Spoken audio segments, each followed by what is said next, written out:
તમને ભગવાન બિરસા મુંડા વિશે કંઈક કહેવા માંગુ છું. બિરસા મુંડાની સ્વતંત્રતા માટેની લડત. ભારતના સ્વતંત્રતા આંદોલન ઇતિહાસમાં અનેક વીરોએ પોતાના પ્રાણ અર્પણ કર્યા છે. એમાં એક મહાન આદિવાસી વીરનું નામ છે બિરસા મુંડા. તેમણે અંગ્રેજ શાસન અને ન્યાય સામે આદિવાસીને જાગૃત કરીને સ્વતંત્રતાની લડત લડી હતી. 11મા નેપાળ પર બિરસા મુંડાનો જન્મ 15મી નવેમ્બર 1875ના રોજ ઝારખંડ રાજ્યના અલીહાર ગામમાં થયો હતો. તેઓ મુંડા જાતિના હતા. બાળપણથી બિરસા બુદ્ધિશાળી અને નિડર હતા.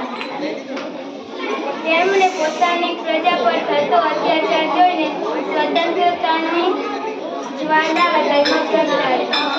આંદોલનનો પ્રારંભ. અંગ્રેજ શાસકો અને જમીનદારો આદિવાસી પર અનેક પ્રકારના અન્યાય કરતા.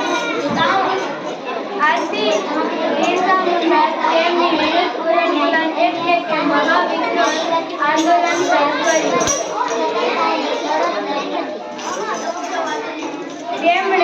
તેમણે લોકોને અંગ્રેજો સામે એકતા માટે પ્રેરિત કર્યા. અમુઆ રાજ એટલે કે અમારી જમીન અમારી રાજ તેમનો નારો હતો. સંગઠન અને બલિદાન.